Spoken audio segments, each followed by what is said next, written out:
तो मैं सुमित्रा गौतम। आज हम कक्षा 8 में हिंदी व्याकरण में विशेषण पढ़ेंगे। विशेषण में हम सबसे पहले देखेंगे विशेषण की परिभाषा। विशेषण का शाब्दिक अर्थ है बच्चों विशेषता उत्पन्न करने वाला विशेषज्ञ। जो शब्द संज्ञा और सर्वनाम की विशेषता बताते हैं उन्हें विशेषण कहते हैं। जो शब्द गुण, दोष, भाव, संख्या, परिणाम आदि से संबंधित विशेषता का बोध कराते हैं उसे विशेषण कहते हैं। विशेषण को सार्थक शब्दों में 8 भेदों में माना जाता है। ये एक विकारी शब्द है। जो शब्द विशेषता बताते हैं उन्हें विशेषण कहते हैं। जब विशेषण रहित संज्ञा में जिस वस्तु का बोध होता है, विशेषण लगने के बाद उसका अर्थ सीमित हो जाता है। जैसे बच्चों बड़ा, काला, लंबा, दयालु, भारी, सुंदर, कायर, टेढ़ा मेढ़ा, 1, 2, वीर पुरुष, गोरा, अच्छा, बुरा, मीठा, खट्टा आदि। विशेषण वे शब्द होते हैं जो संज्ञा या सर्वनाम की विशेषता बताते हैं। ये शब्द वाक्य में संज्ञा के साथ लगकर संज्ञा की विशेषता बता देते हैं। विशेषण विकारी शब्द होते हैं। इन्हें सार्थक शब्दों के 8 भेदों में एक माना जाता है। तो बच्चों विशेषण के उदाहरण देखते हैं। राधा बहुत सुंदर लड़की है। तो इसमें राधा एक लड़की का नाम है। राधा तो क्या हो गई, संज्ञा हो गई। और सुंदर क्या है, एक विशेषण है। सुंदर क्या हो गया, विशेषण हो गया। इसी तरह से रमेश बहुत निडर सिपाही है। तो रमेश तो इसमें क्या है, संज्ञा है। और जो सिपाही है उसकी विशेषता क्या है, निडर। तो निडर क्या हो गया, विशेषण हो गया। मोहन एक मेहनती विद्यार्थी है। तो मोहन तो इसमें है संज्ञा और विशेषता किसकी बताई जा रही, विद्यार्थी की। तो क्या विशेषता बताई जा रही है बच्चों, मेहनती। तो इसमें मेहनती क्या हो गया, विशेषण हो गया। अब विशेषण के भेद कितने होते हैं? विशेषण के मुख्यतः 8 भेद होते हैं।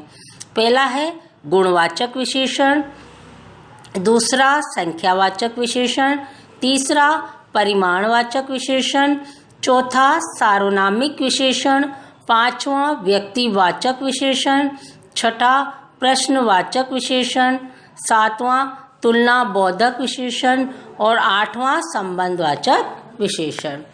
तो बच्चों हम सबसे पहले पढ़ेंगे इसमें गुणवाचक विशेषण। गुणवाचक विशेषण उसको कहते हैं बच्चों जिसमें क्या बताया जाता है। गुणवाचक विशेषण में गुणवाचक विशेषण की परिभाषा होती है जो शब्द संज्ञा या सर्वनाम के गुण, धर्म, स्वभाव आदि का बोध कराते, उन्हें क्या कहते हैं, गुणवाचक विशेषण कहते हैं। जैसे अच्छा, बुरा, पुराना, नया, झूठा और सफ़ेद, ये सब। ये विशेषण शब्द जो संज्ञा या सर्वनाम शब्द के गुण, दोष, रूप, रंग, आकार, स्वाद, दशा, अवस्था, स्थान आदि की विशेषता प्रकट करते हैं, गुणवाचक विशेषण कहलाते हैं। उदाहरण देखो बच्चों, जैसे गुणबोधक। गुणबोधक क्या है, अच्छा, बुरा, गोरा, वीर, कायर, क्रोधी। ये क्या बता रहा है, गुण बता रहा है। विशेषता तो बता रहा है पर किससे संबंधित बता रहा है, गुणों से संबंधित बता रहा है। अगला है रंगबोधक। रंगबोधक में जैसे सफ़ेद, हरा, नीला, पीला, लाल। तो इसमें विशेषता तो बताता है लेकिन रंग से संबंधित बताता है। आकार बोधक। आकार बोधक में होता है जैसे मोटा, पतला, गोल, लंबा, चौड़ा। काल बोधक। काल बोधक में होता है नया, पुराना। यानी जो नया है वो नए समय का, पुराना है जो पुराने समय का। तो इस तरह गुणवाचक विशेषण होते हैं। गुणवाचक विशेषण में कई तरह के होते हैं जैसे गुण, दोष, रूप, रंग, आकार, स्पर्श, स्वभाव, गंध, व्यवसाय, पदार्थ, समय, तापमान, ध्वनि, स्वाद, दशावस्था और स्थान। इसके बाद दूसरा है बच्चों संख्यावाचक विशेषण। संख्यावाचक विशेषण के भी 2 भेद होते हैं, एक तो निश्चित संख्यावाचक विशेषण और दूसरा अनिश्चित संख्यावाचक विशेषण। संख्यावाचक विशेषण की परिभाषा है वे विशेषण शब्द जो संज्ञा अथवा सर्वनाम की संख्या का बोध कराते हैं वह संख्यावाचक विशेषण कहलाते हैं। दूसरे शब्दों में वह विशेषण जो अपने विशेष्यों की निश्चित या अनिश्चित संख्याओं का बोध कराए वह संख्यावाचक विशेषण कहलाते हैं। जैसे देखो बच्चों, 5 घोड़े दौड़ते हैं तो इसमें संख्या आ रही है 5, घोड़े कितने 5, तो ये उनकी विशेषता हो गई, अर्थात 5, 7 ये संख्या विशेषण हो गए। और ये क्योंकि इनमें घोड़े और विद्यार्थी की संख्या संबंधी विशेषता का ज्ञान होता है। संख्यावाचक विशेषण के 2 भेद होते हैं, निश्चित संख्यावाचक विशेषण, अनिश्चित संख्यावाचक विशेषण। निश्चित संख्यावाचक विशेषण वे विशेषण शब्द जो विशेष्य की निश्चित संख्या का बोध कराते हैं, जिसमें बिल्कुल फिक्स निश्चित संख्या बताई जाती है, जिससे किसी निश्चित संख्या का ज्ञान हो वह निश्चित संख्यावाचक विशेषण कहलाता है। जैसे 1, 2, 8, 4 7वां। अनिश्चित संख्यावाचक विशेषण होते हैं जो ये वे विशेषण शब्द जो विशेष्य की निश्चित संख्या का बोध न कराए अनिश्चित वाचक विशेषण कहलाते हैं। जैसे कई, कुछ, सब, थोड़ा, सैकड़ों, अरबों, यानी कोई संख्या निश्चित नहीं है इसमें, ये होते हैं अनिश्चित संख्यावाचक विशेषण। तीसरा होता है बच्चों परिमाणवाचक विशेषण। निश्चित परिमाणवाचक विशेषण और अनिश्चित परिमाणवाचक विशेषण, इसके 2 भेद हैं।